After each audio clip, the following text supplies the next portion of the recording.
Get ready for the dictation. Start. I am glad that the government is thinking in terms of the small growers. By all means, give them representation, but let not an attempt be made as though the bigger growers are not looking after the interests of the small growers, because that is far from the truth. If the coffee board has achieved one grand result, it is to rehabilitate and help the small growers. So far as the question of payment from the pool is concerned, the small grower gets the full amount due according to the costing the moment he delivers the coffee. There is a separate method of costing and the whole amount is paid immediately, whereas in the case of the bigger growers it is not so. Payments are made as and when coffee is sold in the market and abroad. Supposing this aid was not there for the small grower, what would have happened? He would have had to make distress sales. He would have had to take whatever the market was able to offer, and he would not have had the benefit of export prices, which rule as much as 100% over and above the home prices. The price of coffee abroad is twice as much as it is in India.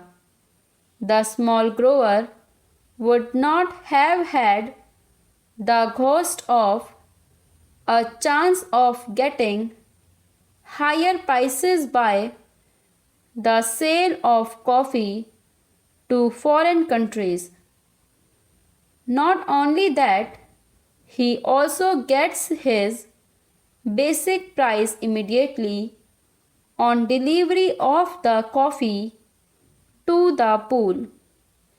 Over and above all this, he gets the benefit of all the scientific research which he would not have otherwise got. He gets all the aid from the bigger growers because, as my honorable friend said yesterday, it is to the advantage of the bigger planters to help the smaller ones. There is a disease which is communicable and which can destroy the neighboring estates.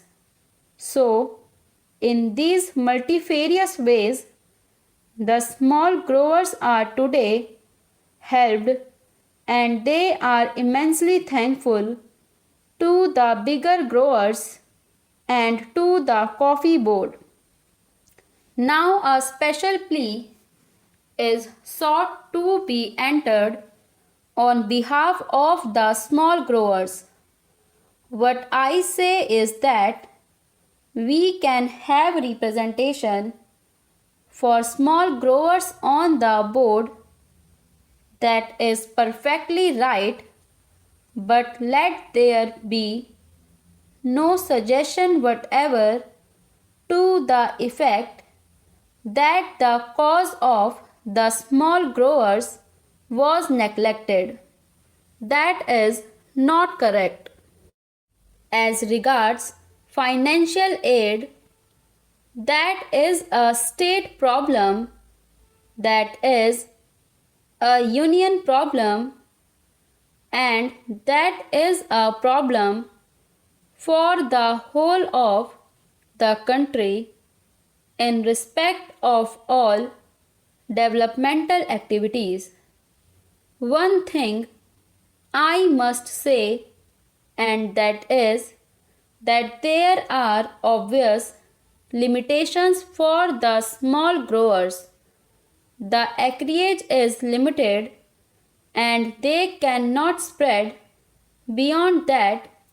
They have got their paddy fields and their plantain gardens, and so due to limitations they cannot spread over.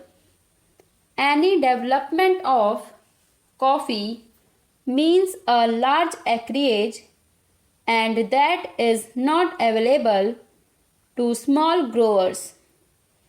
Even if they have got the capacity, it is very difficult for them to find forest lands nearby. It is not easily possible for any man to go over 50 miles and then take up a jungle. So, the small growers have their own limitations.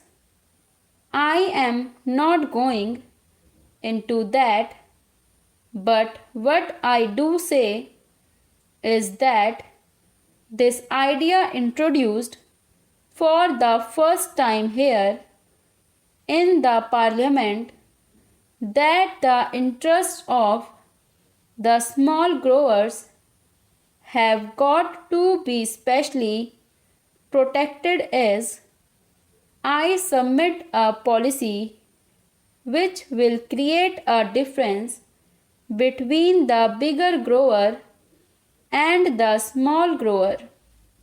I submit that there is no reason whatsoever to distrust the plantation industry and deny them the right to select their own representatives and to introduce the word nomination here.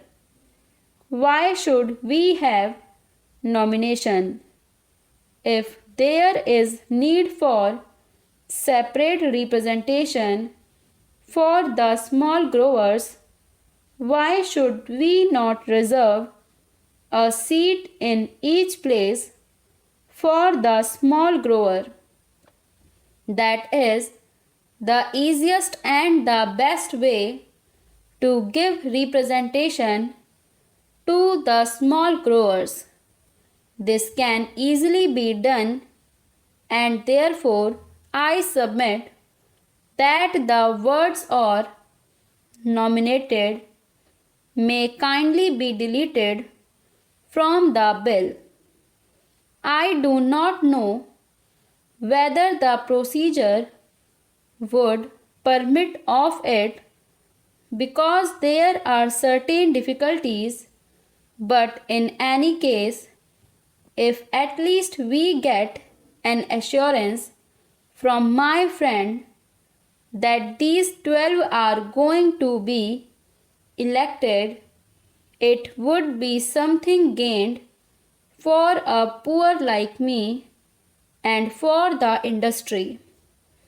After the question of constitution of the board comes the question about the chairman.